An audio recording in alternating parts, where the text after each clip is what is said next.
이어서 오늘 아침 신문 보겠습니다. 먼저 한겨레입니다. 해외 유입 감염 사례가 잇따르고 있지만 상당수의 국내 공항에 발열 감시 카메라조차 설치되지 않은 것으로 나타났다고 합니다. 신문이 전국 공항 15곳의 발열 감시 카메라 설치 현황을 집계해봤더니 코로나19로 운항이 잠정 폐쇄된 공항을 뺀 10곳 가운데 7곳에 국내선과 국제선 출발 도착 지점 중 한 곳 이상의 카메라가 설치돼 있지 않았다고 합니다. 국내 공항을 관리하는 한국공항공사와 방역의 주무기관인 질병관리본부가 서로에게 책임을 미루는 사이 보다 못한 지방자치단체가 설치에 나서고 있다고 합니다. 카페는 코로나 무풍지대일까요?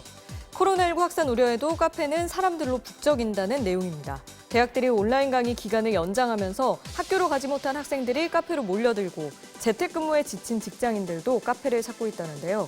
문제는 밀폐된 공간임에도 대부분 마스크를 쓰지 않고 장시간 머물러 카페가 코로나19의 감염 경로가 될 우려가 있다는 점입니다. 또 카페 방역을 자율에 맡기는 것도 문제인데 PC방과 학원 등에 대해 각 지자체가 방역 지침 이행 여부 점검에 나선 것과 대조적이라고 신문은 지적했습니다. 한편 코로나19가 지역사회로 빠르게 확산하면서 시민 개인이 자체 방역을 할 수 있도록 휴대용 방역 소독기를 무료로 빌려주는 지자체가 늘고 있다고 합니다. 신문에 따르면 현재 성남시를 포함해 경기도 고양 시흥시, 인천 미추홀구, 부평구 등이 이 같은 서비스를 진행하고 있습니다. 대상은 소규모 시설 방역이 필요한 지역 소상공인이나 코로나19 예방에 관심 있는 시민으로 주소지의 동행정복지센터로 문의한 뒤에 사용 가능한 날짜에 맞춰서 소독기를 받으면 된다는데요. 코로나19 확산 여파가 미친 서울자치구들도 소독기를 빌려주거나 방역 물품을 제공하는 등 구민의 셀프 방역을 돕기 위해 나섰다고 합니다. 서울 지하철 9호선의 일부 구간의 방역을 맡은 업체가 유통기한이 지나 효과가 불분명한 제품으로 열차를 소독한 것으로 확인됐다는 내용입니다. 서울시 등에 따르면 해당 업체는 코로나19 확진자가 다녀간 구간을 방역하면서 지난 2015년 메르스 유행 당시 쓰고 남은 제품을 사용했다고 합니다. 제품의 유통기한은 24개월, 유통기한이 3년이나 지난 제품으로 소독한 건데요. 서울시 메트로 9호선은 이 업체를 계약 위반 혐의로 경찰에 고발했다고 합니다.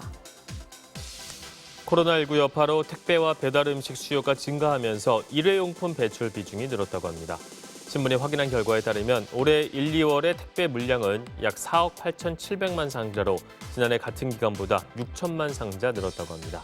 특히 코로나19 확산이 본격화된 2월은 증가폭이 더욱 뚜렷했다는데요.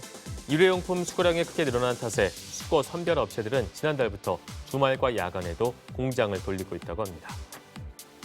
코로나19 확산에 따른 고강도 사회적 거리두기의 일환으로 다음 달 5일까지 서울, 경기 등의 학원에서 원생 간 1, 2m의 거리두기가 의무화됩니다. 이 때문에 원생 수가 많은 대형 학원은 망연자실한 분위기 속에 방안을 찾느라 비상이 걸렸다고 합니다. 거리두기를 유지하려면 맨 앞줄을 모두 비우고 최소 한 자리 걸러 학생을 앉게 하는 등 강의실 내 학생 수를 반으로 줄여야 하지만 교실 수와 크기, 강사 수 등을 고려할 때 이런 조치가 쉽지 않기 때문이라는데요. 한편 학원이 필수 방역 지침을 지키지 않으면 지자체가 집합 금지 명령을 발동할 수 있고 이를 이행하지 않는 곳은 많게는 300만 원의 벌금형을 받게 됩니다.